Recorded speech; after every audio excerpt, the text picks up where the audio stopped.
নমস্কার। গল্প সমগ্র চ্যানেলে আজকে আপনাদের কাছে নিবেদন নির্মলেন্দু গৌতমের লেখা নাইট ল্যাম্পের আলোয়। শুরু হচ্ছে আজকের গল্প। নির্মলেন্দু গৌতমের লেখা নাইট ল্যাম্পের আলোয়।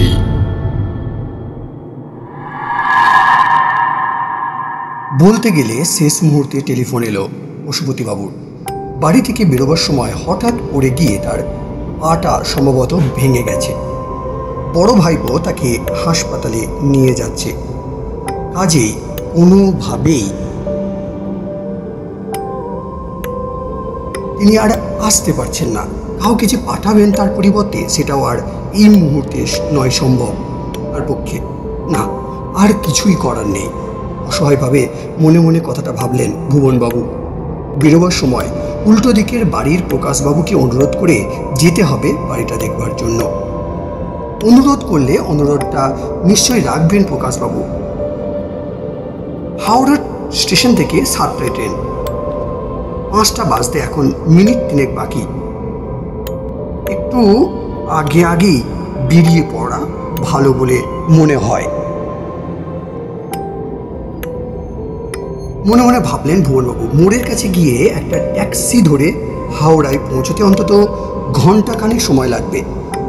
হাওড়া ব্রিজে জ্যাম থাকলে আরও 15-20 মিনিট লাগবে স্টেশন পৌঁছাতে। একটু আগে বেরিয়ে পড়লে আর শেষ মুহূর্তে ছুটোছুটি করতে হবে না। বাড়ির সবাই রেডি হয়েই ছিল। কাজেই ভুবনবাবু বলতেই সবাই জিনিসপত্র সব তুলে নিয়ে বাইরের রাস্তার উপরে এসে সবাই দাঁড়ালো। ভুবনবাবু পকেট থেকে চাবির গোছাটা বের করে দরজায় চাবি দিলেন। তালাটা টেনে একবার দেখে নিলেন ঠিকঠাক লেগেছে কিনা। একটা ট্যাক্সি চাই এবার। বড় ছেলে সুমন ট্যাক্সি ডেকে আনবার জন্য চলে গেল বড় রাস্তার দিকে। প্রকাশবাবু বারান্দায় দাঁড়িয়েছিলেন। দরজায় তালা দিয়ে ঘুরে দাঁড়াতেই প্রকাশবাবু বারান্দা থেকে নেমে এসে দাঁড়ালেন ভুবনবাবুর সামনে। প্রকাশবাবু কিছু বলার আগেই ভুবনবাবু বললেন, আপনাকে একটা অনুরোধ করব। খানিকটা অবাক হয়ে প্রকাশবাবু বললেন, কি অনুরোধ বলুন? আমার এক জেঠতুতো ভাইয়ের ছেলের পৈতের দিন সাথে জন্য আমরা শিলিগুড়িতে যাচ্ছি। 7 দিন পশুপতিবাবুর এসে এ বাড়িতে থাকবার কথা ছিল, কিন্তু থাকতে পারছেন না তিনি। পা ভেঙে গিয়ে হাসপাতালে রয়েছেন তিনি। সেজন্য আপনাকে একটু দেখতে হবে বাড়িটাকে। বলতে বলতে 2 হাত জোর করলেন ভুবনবাবু। একে এর মধ্যে আপনার হাত জোর করবার আবার কি আছে? বলেছেন দেখব, হেসে বললেন প্রকাশবাবু। খুশি হলেন ভুবনবাবু, নিশ্চিন্তেও হলেন। বললেন, আপনাকে একটা টেলিফোন নম্বর দিচ্ছি, কোনো দরকার হলে সঙ্গে সঙ্গে আমার একটা টেলিফোন করে দেবেন। বলে পকেট থেকে একটা নোটবুক বের করে ভাইয়ের বাড়ির টেলিফোন নাম্বারটা তার একটা পাতায় লিখে পাতাটা ছিঁড়ে দিলেন প্রকাশবাবুকে। টেলিফোন নাম্বারটা একবার দেখে নিয়ে প্রকাশবাবু বললেন, ঠিক আছে ঠিক আছে। ভুবনবাবু বললেন, আমার টেলিফোন নম্বরটা আমার কাছেই আছে, আমিও আপনাকে টেলিফোন করবো রাতের দিকে। সেই ভালো, 9টার পর আমি বাড়িতেই থাকবো, অসুবিধা হবে না আমায় পেতে। প্রকাশবাবু বললেন। সুমন ট্যাক্সি নিয়ে আসছে। সেদিকে তাকিয়ে ব্যস্ত হয়ে পড়লেন ভুবনবাবু।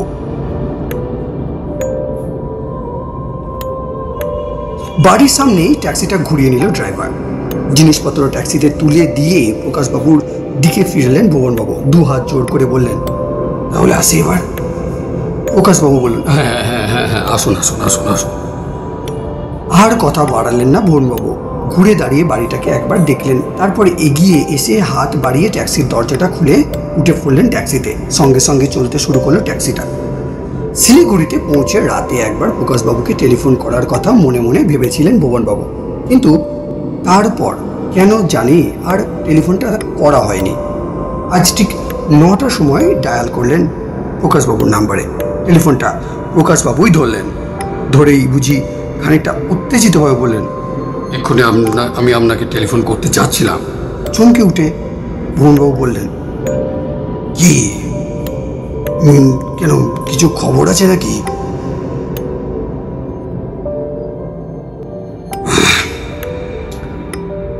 আছে, আছে। বলে দু মুহূর্ত বুঝিয়ে মনে মনে গুছিয়ে নিয়ে এক নিঃশ্বাসে পুরো ব্যাপারটা ভুবনবাবুকে বলে ফেললেন প্রকাশবাবু। ভোরের দিকে ভুবনবাবু বাড়ির সামনে ভয়ঙ্কর একটা চিৎকার শুনে কি ঘটেছে দেখতে ছুটে বেরিয়ে এসেছিল। ওরা সবাই এসেই দেখতে পেয়েছিল প্রায় দলা পাকিয়ে পড়ে থাকে একটা লোককে। ভুবনবাবুর দরজার সামনে এসে পড়েছিল, কিছুতেই উঠতে পারছিল না লোকটি। কেউ যেন তার হাত পা ভেঙে ছুঁড়ে দিয়েছে তাকে। তার মুখের দিকে তাকিয়ে মনে হচ্ছিল ভয়ঙ্কর কিছু একটা দেখেছে সে। অনেক চেষ্টা করে লোকটির কাছ থেকে জানা গেছে সে ভুবনবাবুর ঘরে তালা ভেঙে ঢুকবার জন্য পা বাড়াতে ভেতরে থেকে কে একজন বেরিয়ে এসেছিল। ঘুরে ছুটে পালাবার আগেই সে তাকে তুলে নিয়েছিল দু হাতে, তারপর দু হাতে তাকে ঘোরাতে ঘোরাতে শূন্যে ছুঁড়ে দিয়েছিল। প্রায় 1 তলার সমান উঠে গিয়েছিল সে। নিচে আছড়ে পড়ে তার হাত পা ভেঙে গিয়েছিল সবাই। মানে অবশিষ্ট বলতে আর কিছু সেরকম ছিল না।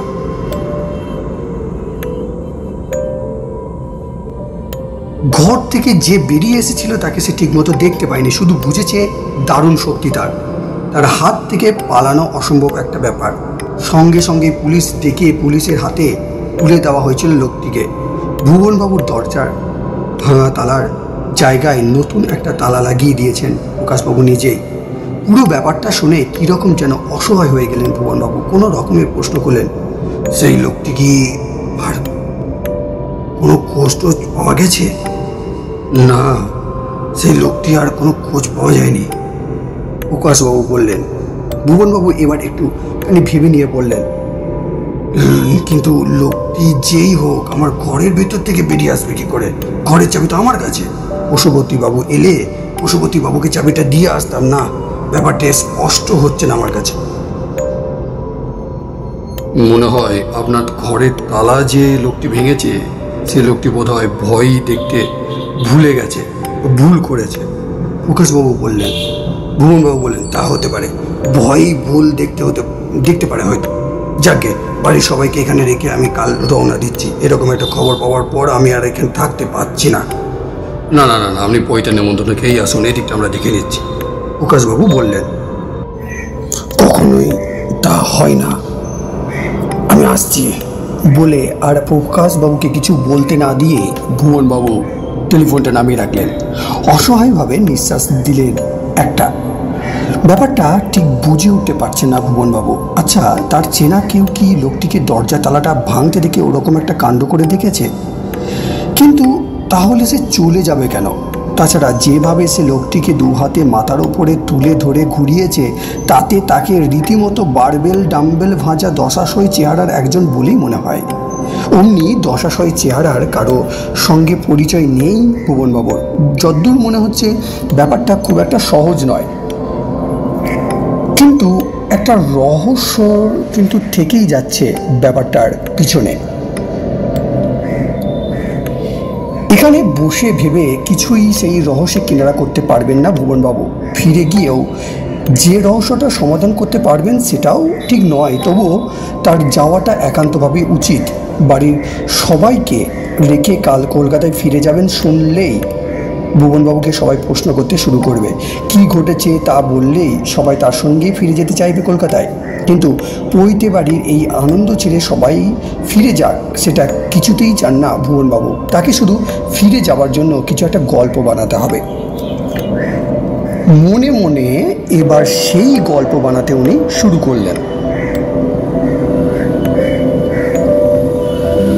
শেষ পর্যন্ত গুছিয়ে অফিসের একটা গল্প বানিয়ে দার্জিলিং মেলে কলকাতা ফিরে যাওয়ার জন্য প্রস্তুতি নিলেন। জেঠুতো ভাই রেলের চেনা জানা একজনকে ধরে কোনো রকমে একটা রিজার্ভেশন টিকিট জোগাড় করেছিল। না হলে কষ্ট করে জেনারেল কম্পার্টমেন্টেই ফেরার জন্য উঠতে হতো ভুবনবাবুকে। হাওড়ায় নেমেই একটা ট্যাক্সি নিয়ে সোজা প্রকাশবাবুর দরজায় এসে নামলেন ভুবনবাবু। ট্যাক্সির শব্দ শুনেই প্রকাশবাবু বাইরে এসে দাঁড়ালেন। ভুবনবাবুর দিকে তাকিয়ে বললেন, দার্জিলিং মেলে এলেন? হ্যাঁ, দার্জিলিং মেলে এলাম। ভুবনবাবু ট্যাক্সিটাকে ছেড়ে দিয়ে বললেন,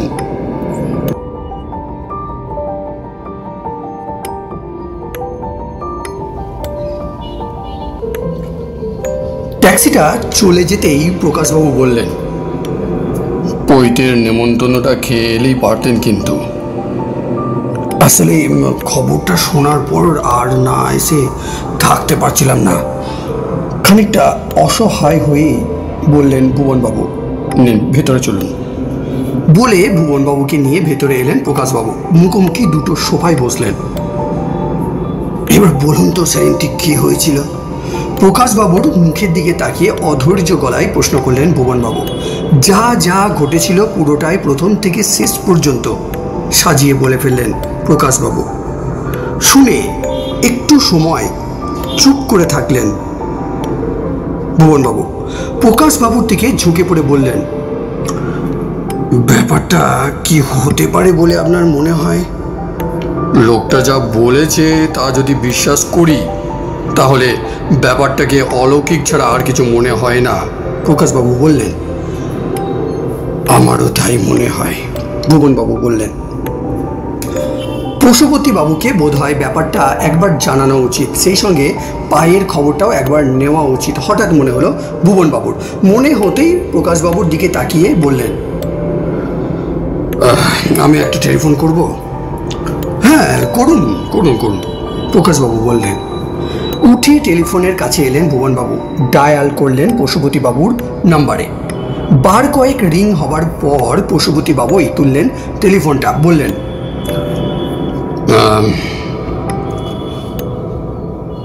পশুপতিবাবু মানে পশুপতি চ্যাটুর্যে বলছি, আপনি কি বলছেন? উঠে টেলিফোনের কাছে এলেন ভুবনবাবু। ডায়াল করলেন পশুপতিবাবুর নাম্বারে। বার কয়েক রিং হবার পর পশুপতিবাবুই তুললেন টেলিফোনটা। বললেন, পশুপতি চ্যাটুর্যে বলছি, আপনি কে বলছেন? আমি ভুবন সান্যাল বলছি। আগে আমায় বলুন আপনার পায়ের খবর কি? ভুবন সান্যাল বললেন। পশুপতিবাবু বললেন, পায়ে আর কি বলবো বলুন, প্লাস্টার হয়েছে এইটুকুই বলতে পারি।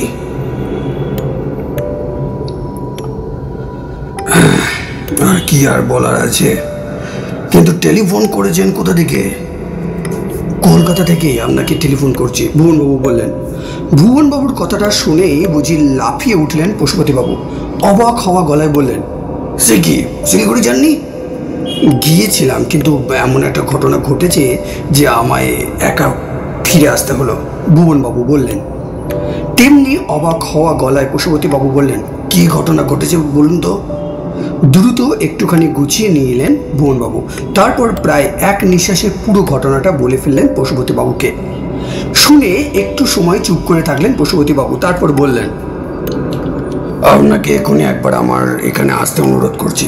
হঠাৎ? ব্যাপারটা ধরতে না পেরে প্রশ্ন করলেন ভুবনবাবু। পশুপতিবাবু বললেন, কেন অনুরোধ করছি সেটা এখানে আসলেই আপনি ঠিক বুঝতে পারবেন। আসুন এখানে আগে। টেলিফোনে বলা যায় না? এবার প্রশ্ন করলেন ভুবনবাবু। পশুপতিবাবু বললেন, না টেলিফোনে সব বলা যায় না। ঠিক আছে ঠিক আছে, আমি আসছি বলে টেলিফোনটা নামিয়ে রাখলেন ভুবনবাবু। তারপর উঠে দাঁড়িয়ে প্রকাশবাবুর দিকে তাকিয়ে বললেন, এখনই আমায় একবার পশুপতিবাবুর বাড়িতে যেতে হবে।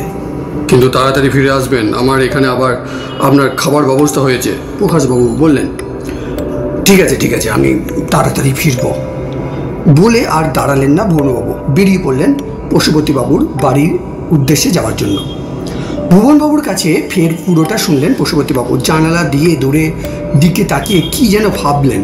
তারপর আস্তে আস্তে যে গল্পটা বললেন ভুবনবাবুকে, সে গল্পটা শুনে কাঁটা দিয়ে উঠল ভুবনবাবুর সারা শরীর। অনুপম ছিল পশুপতিবাবুর ছেলেবেলার একমাত্র বন্ধু। স্কুলে পড়বার সময় থেকেই পাড়ার ব্যায়ামাগারে ভর্তি হয়ে ব্যায়াম করতে শুরু করেছিল অনুপম। এমনিতেই বড়সড় চেহারা ছিল অনুপমের। ব্যায়াম করে আরও বুঝি বড়সড় হয়ে উঠেছিল চেহারাটা। অনুপমের বড়সড় চেহারার জন্যই সবাই সমীহ করে চলত, ভয়ও পেত। অনুপম বলতো, আমি থাকতে তোর কখনো কিছু হতে দেব না, জেনে রাখ। সবসময় আমি তোর সঙ্গে আছি, তুই যেটা পারবি না আমায় শুধু সেটা বলবি। বছর 10 আগে হঠাৎ এক বৃষ্টির রাতে বাড়িতে ফেরার পথে মোটর সাইকেল অ্যাক্সিডেন্টে সবাইকে ছেড়ে চলে গিয়েছিল অনুপম। আজও সেই রাতটার কথা ভোলেননি পশুপতিবাবু। ভুবনবাবুর বাড়িতে যাওয়ার জন্য বেরিয়ে পা ভাঙাতেই মনে মনে সেই অনুপমকেই ভেবেছিলেন পশুপতিবাবু। অনুপম থাকলে ঠিক বলতো, কিচ্ছু ভাবতে হবে না তোকে, আমি গিয়ে রাতে থাকবো তোর ভুবনবাবুর বাড়িতে। পশুপতিবাবুর স্থির বিশ্বাস, ঘরে তালা ভেঙেছিল যে লোকটি, সেই লোকটিকে অমনিভাবেই ছুড়ে দিয়েছিল অনুপম। ভুবনবাবু কিছু বুঝি আর ভাবতে পারছেন না পশুপতিবাবুর কথাটা শুনে। শেষ পর্যন্ত বললেন,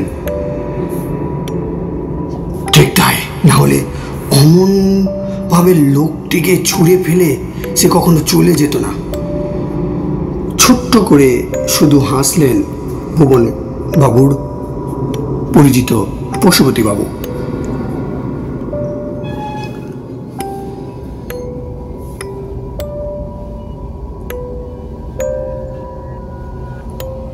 অনুপমকে নিয়ে আর কিছুক্ষণ গল্প করে ভুবনবাবু উঠে পড়লেন।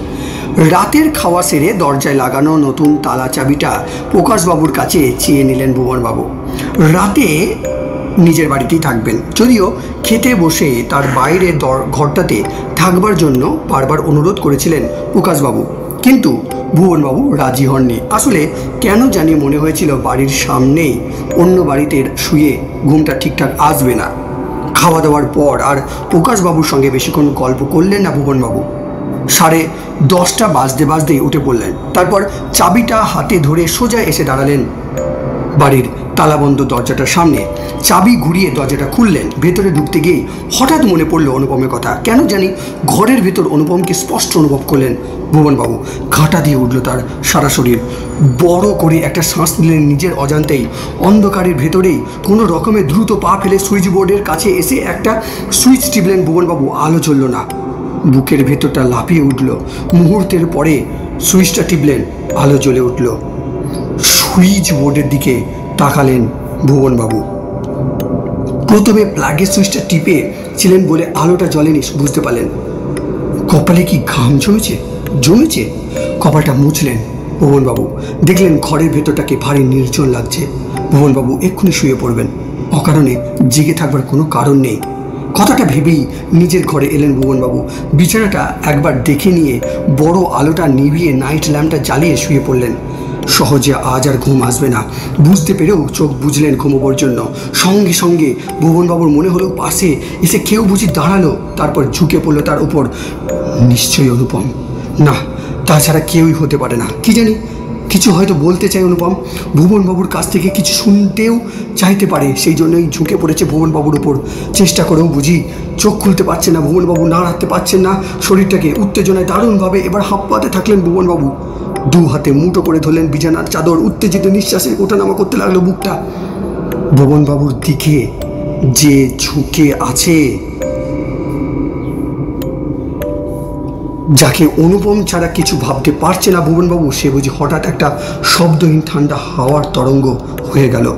ভুবনবাবু চারিদিকে ঘিরে একটু একটু করে ঘরের ভেতর অস্থিরভাবে ছড়িয়ে পড়ল সেই শব্দহীন ঠান্ডা তরঙ্গ। কি মনে হলো?